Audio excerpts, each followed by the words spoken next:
Alhamdulillahilladzi arsala rasulahu bil huda wa dinil haq liyudhhirahu 'ala dini kullihi wa kafa billahi shahida.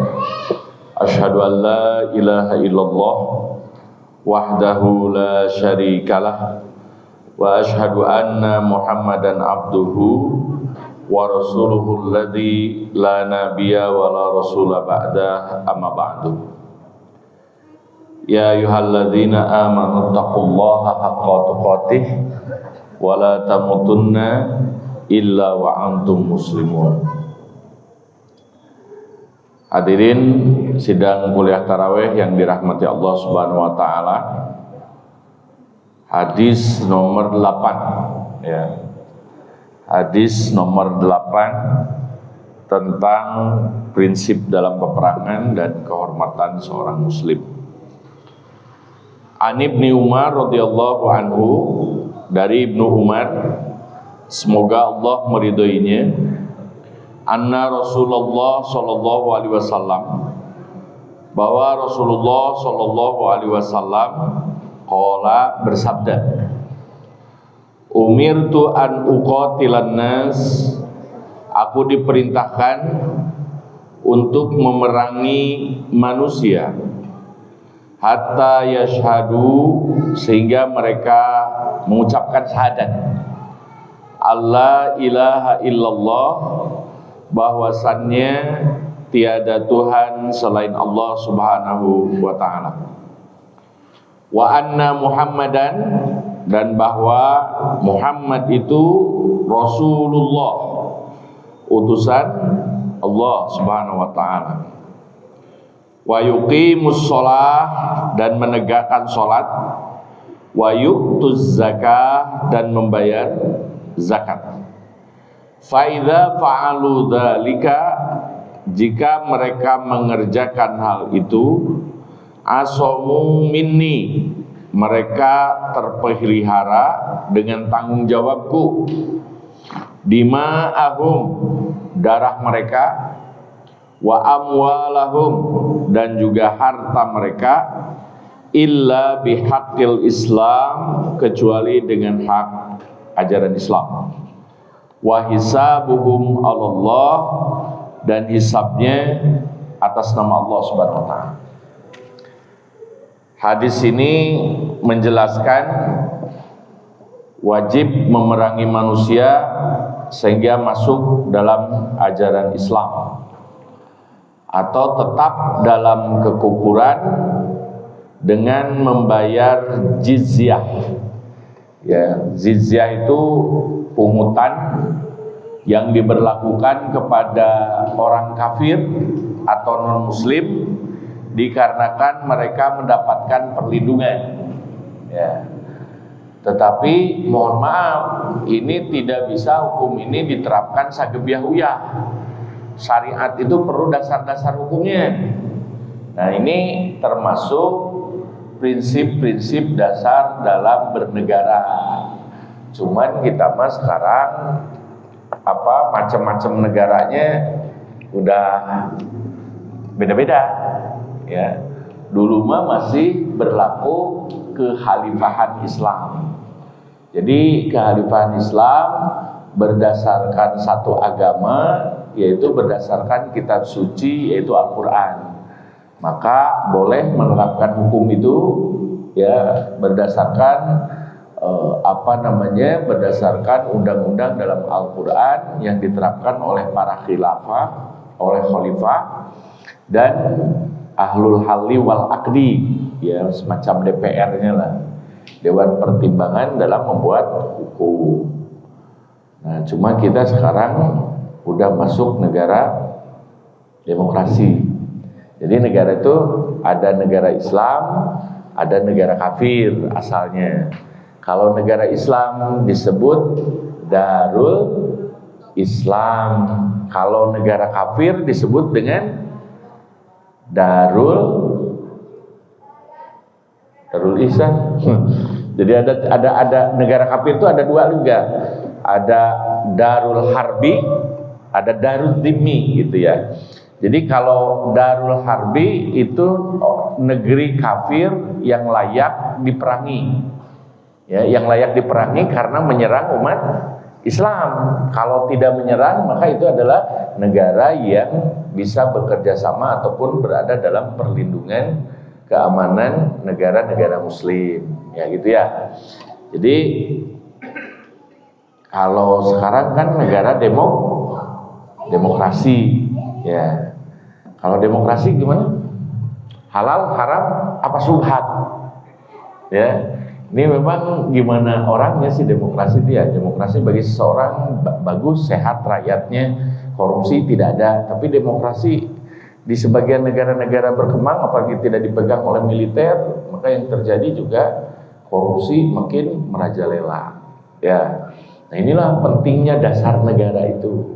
Nah, karena kita sudah menyepakati sebagai negara demokrasi, maka mau tak mau kita akhirnya untuk memperjuangkan hukum Islam itu harus berlomba di DPR, ya kan, di Dewan Pertimbangan Rakyat, di DPR itu berlomba. Apakah ini hukumnya akan dihalalkan, diharamkan, akan jadi hukum positif, aturan bernegara dan juga yang lainnya, ya. Nah, kalau kita sudah sepakat, ya tapi jangan sampai ragu bahwa nilai kebangsaan ini sudah ditetapkan oleh para ulama kita, para kiai kita, ya kan, bahwa nilai-nilai Islam tidak bertentangan dengan nilai-nilai kebangsaan atau nasionalisme.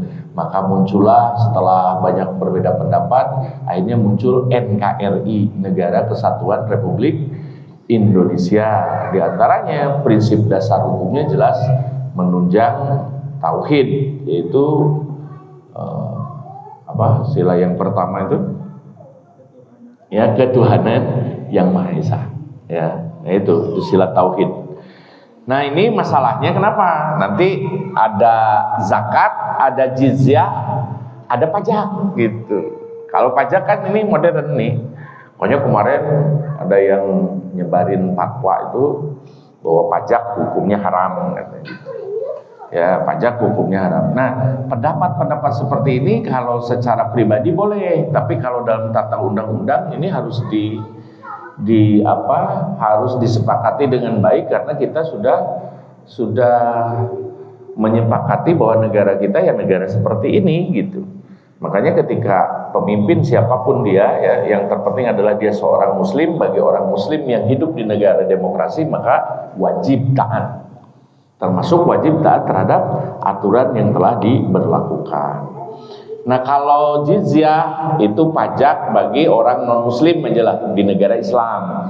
Kalau zakat itu pungutan bagi orang Islam. Kalau pajak itu adalah pungutan negara bagi setiap rakyat, ya, dengan jaminan perlindungan keamanan atas seluruh warga negara. Itu diterapkan, kalau pajak ini diterapkan di dalam negara modern saat ini, ya. Jadi kalau dulu mah orang kafir jizyah, orang Islam zakat. Nah, kalau sekarang gimana? Kalau kita di negara modern zakat bayar, pajak juga bayar. Ya, inilah yang kemudian memicu perbedaan pendapat. Ya, zakat bayar juga pajak bayar. Atau gimana, cukup aja kita bayar pajak, bayar pajak, nggak bayar zakat? Mana yang harus didahulukan, zakat atau pajak? Zakat, karena kita di masjid. Kalau saya ceramah di imigrasi beda lagi. Pajak yang harus berkebersamaan gitu. Nah, ini maslahatnya harus dilihat. Maslahatnya harus dilihat. Karena saya juga bisa aja menentang pajak dan nggak bayar pajak. Cuman denda jadi menggunung, akhirnya tetap harus dibayar. Apalagi ada intimidasi hukum gitu. Nah, karena saya disadari atau tidak saya punya pendapat, tapi negara juga punya pendapat gitu. Nah, inilah kenapa kita harus berjuang di DPR ini untuk memperjuangkan hukum-hukum. Tapi alhamdulillah sekarang hukum-hukum model ekonomi, perpajakan dan juga yang lainnya itu benar-benar dilindungi, ya. Artinya umat Islam punya hak untuk memasukkan pendapat dan kontribusi. Nah, mana yang harus didahulukan? Kalau secara syariat, kalau zakat itu kewajiban kebendaan yang bersifat pribadi, diri. Kita tanggung jawabnya dengan Allah. Maka ini jelas harus didahulukan. Baru setelah itu pajak adalah untuk kemaslahatan bersama. Makanya saya berpendapat begini, karena orang Indonesia ini luar biasa ya, atau setiap negara muslim yang menerapkan pajak dan zakat, itu insya Allah barokah gitu. Karena hartanya benar-benar digunakan untuk kebersihan pribadi dalam Islam dan juga untuk kemaslahatan bersama. Karena itulah orang yang mengkhianati yang culas dalam mengelola pajak sehingga mereka leluasa berkorupsi, ini dosanya besar di sisi Allah, di hadapan jamaah kaum muslimin. Ya, jadi setuju koruptor hukuman mati? Ya, setuju ya? Setuju atau gimana?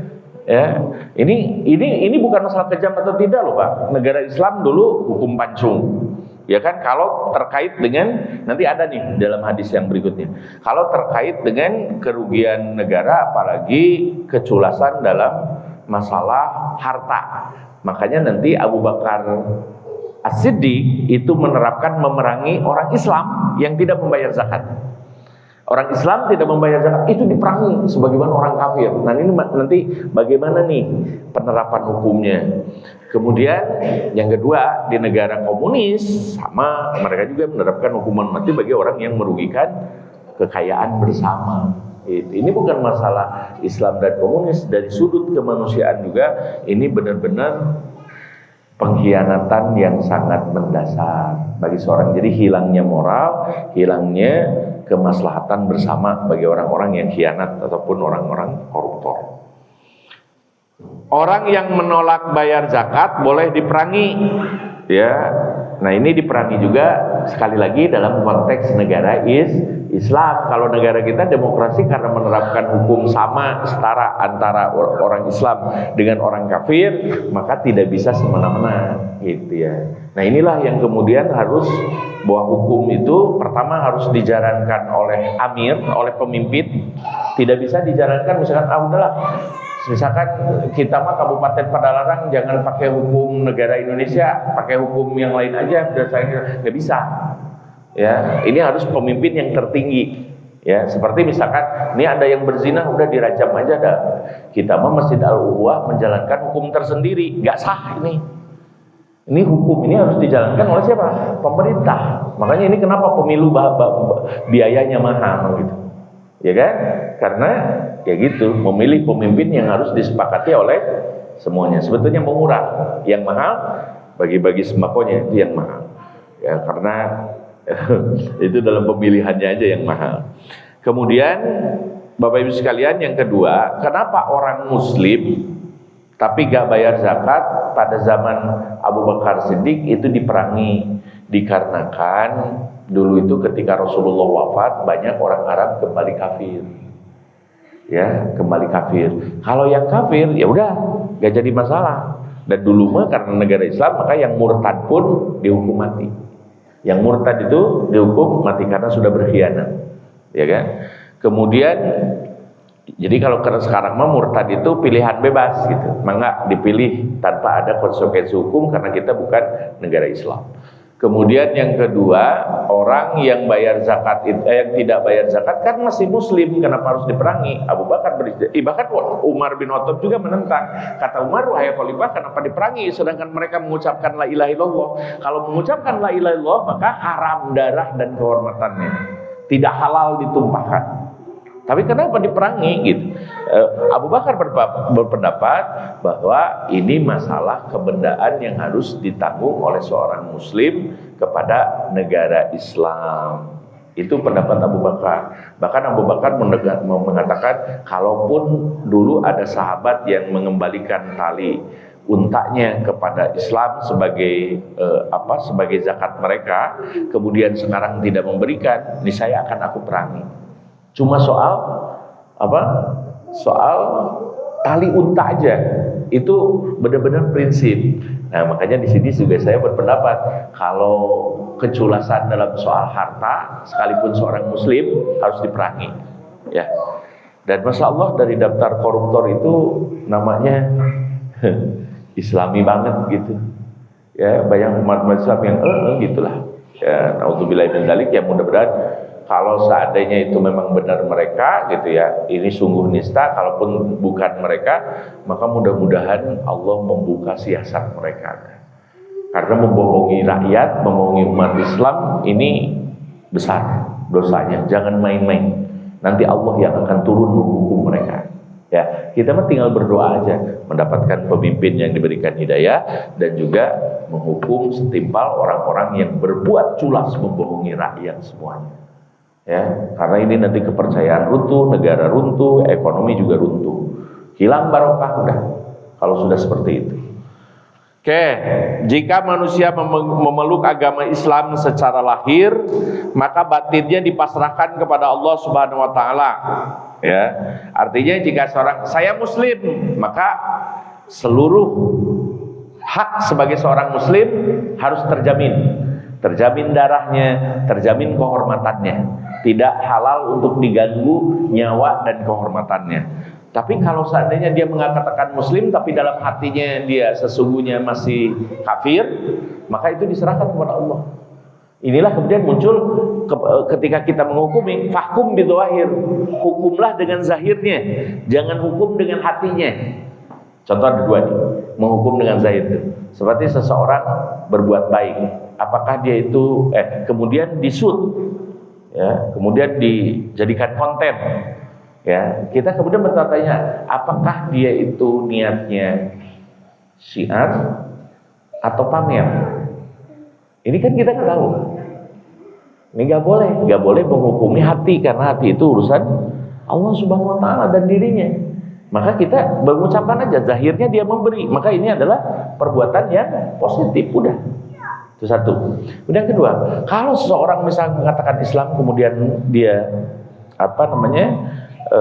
sholat, kemudian bayar zakat, dan kemudian di dalam hatinya dia ada maksud-maksud tertentu bahwa dia pura-pura masuk Islam, maka itu dia diserahkan kepada Allah dan Rasulnya. Sementara perbuatannya ya harus diperlakukan sebagai seorang muslim. Maka hukumlah zahirnya, lahirnya, jangan kita hukumi hatinya.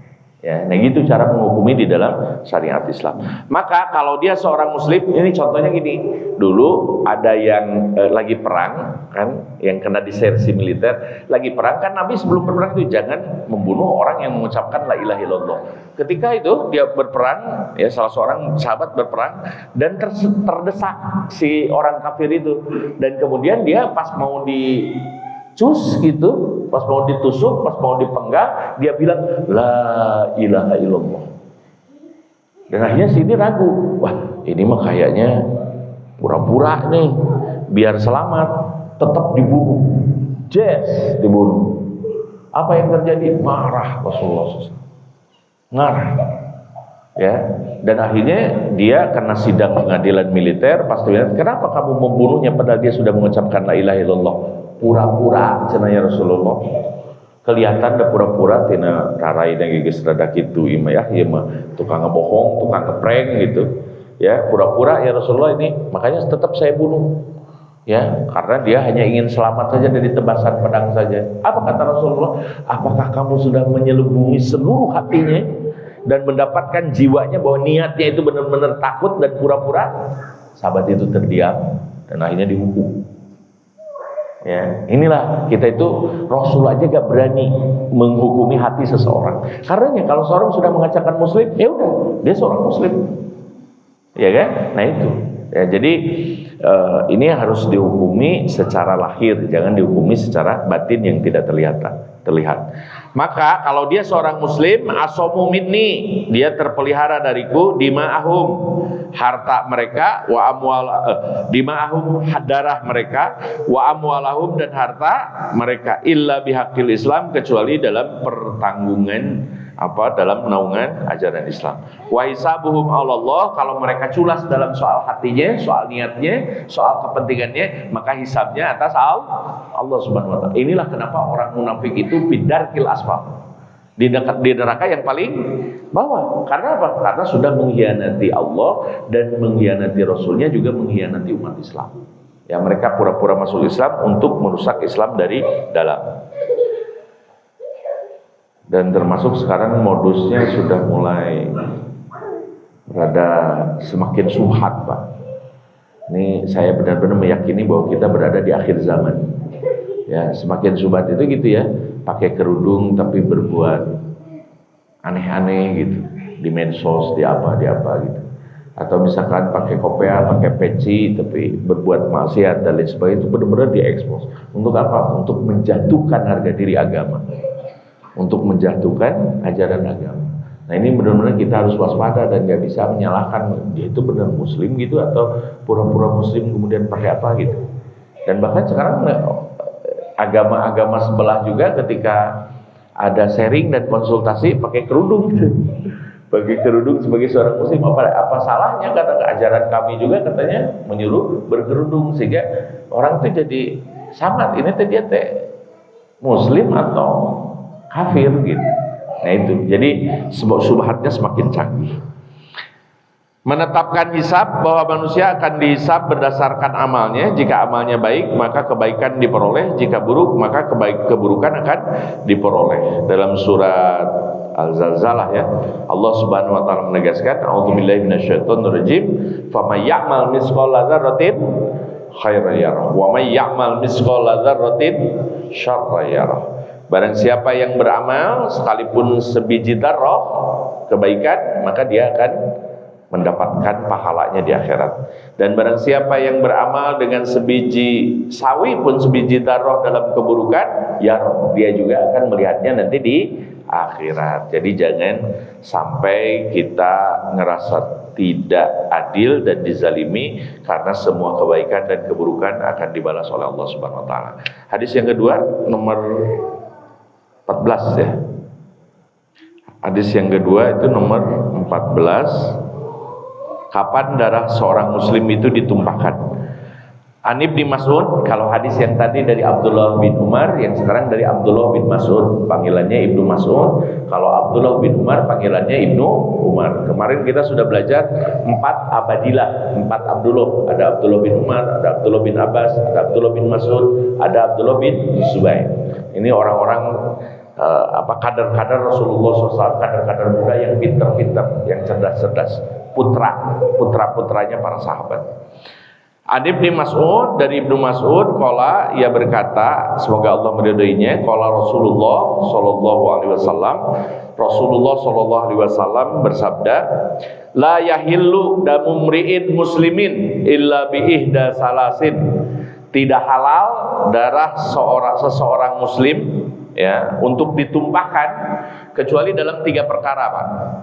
Yang pertama, as-sayyibuz zani, orang tua ataupun orang yang sudah menikah berzina, wan nafsu bin nafsi, yang membunuh ataupun jiwa dengan jiwa, wa tarik lidinihi, dan orang yang memisahkan agamanya, al mufariq lil jamaah, yang memisahkan diri ataupun merusak jamaah kaum muslimin dalam arti murtad ya.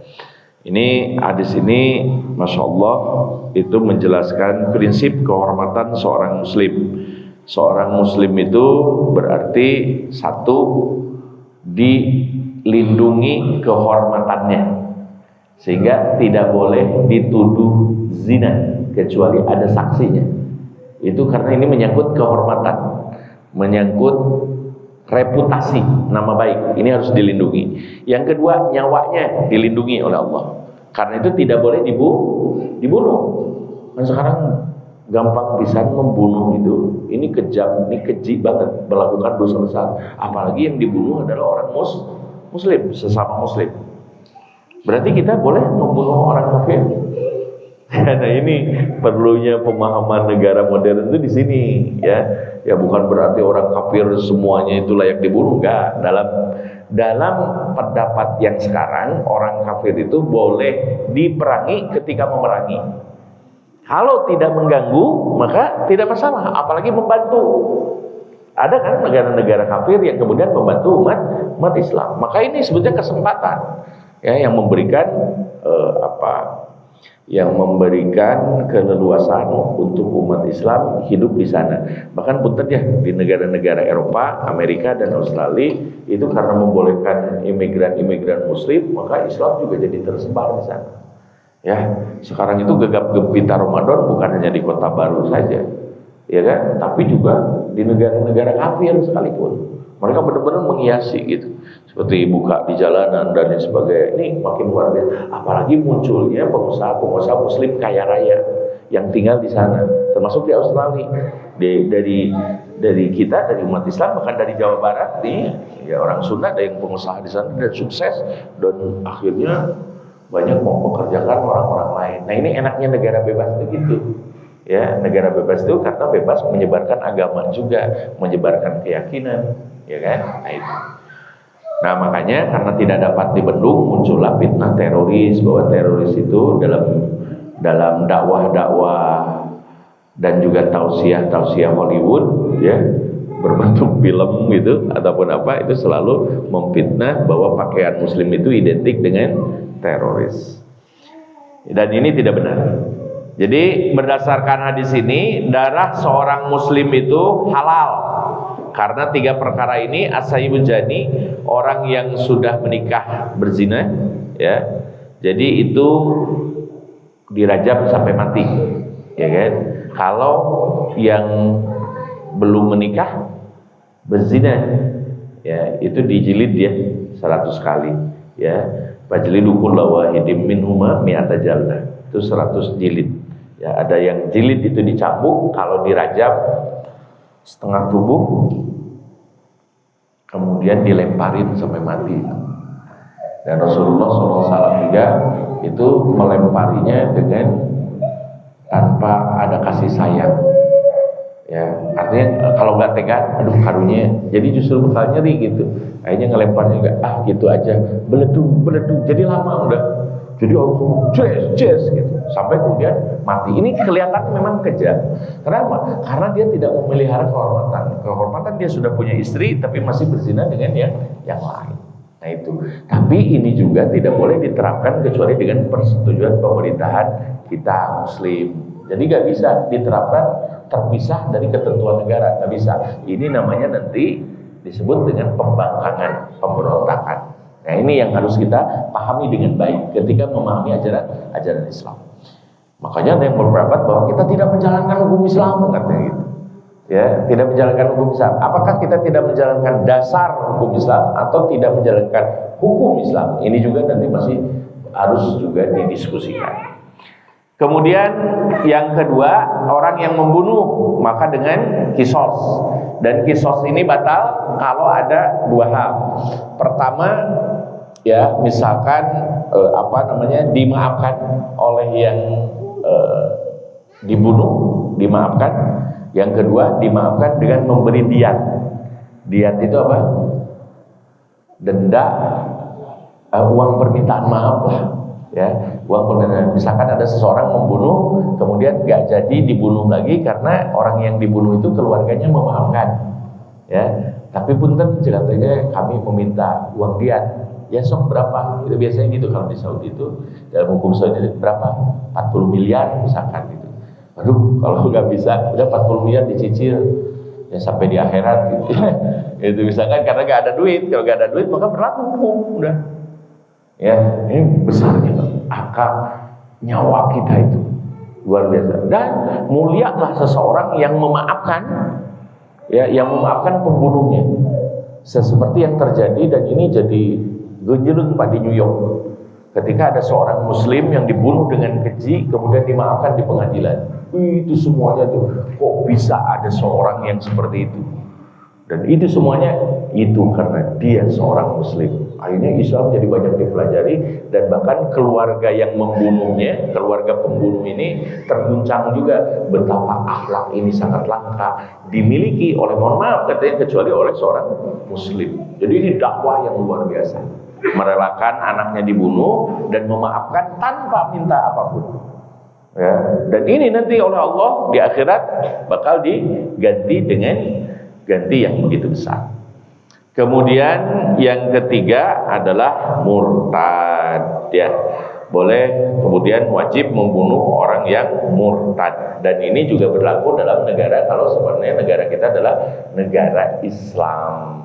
Ya, yang berdasarkan hukum Islam, pemilihan Islam, syariat Islam. Ya, tetapi kalau masih bercampur sebagai negara modern, negara yang menaungi seluruh agama, maka tentu saja kita tidak boleh menerapkan hukum ini secara sembarangan. Jadi hukum Islam bisa diterapkan kalau ada kepemimpinan yang Islam berdasarkan Al-Quran dan Sunnah Rasulullah SAW. Kalau nggak begitu, maka kita wajib untuk mengikuti pemerintahan Muslim, bukan pemerintahan Islam, pemerintahan Muslim, dan memperjuangkan hukum-hukum itu agar sesuai dengan syariat Al-Quran dan Sunnah Rasulullah SAW. Itu mungkin perjuangan kita dalam konteks negara Muslim. Itu saja Bapak Ibu sekalian yang dirahmati Allah Subhanahu wa taala, azanillahu yakum. Mohon maaf random karena dalam dua hadis ini sebetulnya kan banyak masalah, terutama dalam masalah kenegaraan. Dan ini saya sudah pelajari Al-Qur'annya, pelajari pendapat ulama, pelajari sejarah. Ini kita juga harus tahu biar tidak ada pemberontakan berikutnya. Kita harus benar-benar nih dalam menerapkan ini. Ini sah nggak seperti tadi bayar pajak? Ya gimana kalau kita niatkan pajak ini sekaligus zakat gitu kan, akhirnya zakat gak bayar, itu pajak juga telat, ini salah juga, ya kan? Salah juga untuk menghindari dua-duanya. Kayak seperti itulah, ini harus dibahas secara hati-hati, secara mendalam, dan inilah kenapa kita perlu belajar lagi. Ya, oke, Bapak Ibu, itu saja. Mudah-mudahan sehat walafiat, ya. Terus dilindungi oleh Allah Subhanahu Wa Taala. Jangan terus berhenti berdoa agar Allah melindungi kita, keluarga kita, anak-anak kita. Ya, semoga menjadi anak dan keturunan yang soleh dan solehah, yang menghiasi kampung kita, yang melindungi kawasan kita. Pagi sekarang udah beberapa hari ini hujan angin terus ya, sampai ada banjir kalau ke daerah-daerah Bogor dan juga beberapa daerah pinggiran Bandung. Maka tentu saja kita mengharapkan jangan sampai Allah menurunkan azab kepada kita karena kelalaian kita. Tutup saja dengan doa, Rabbana hab lana min azwajina wa dzurriyyatina qurrata a'yun waj'alna lil muttaqina imama. Rabbana atina fid dunya hasanah wa fil akhirati hasanah wa qina adzabannar. Aqulu qouli hadza wa astaghfirullah li wa lakum. Assalamualaikum warahmatullahi wabarakatuh. Alhamdulillahirabbil alamin. Syukran jazakallahu khairan katsiran kepada Ustaz yang telah menyampaikan materi kajian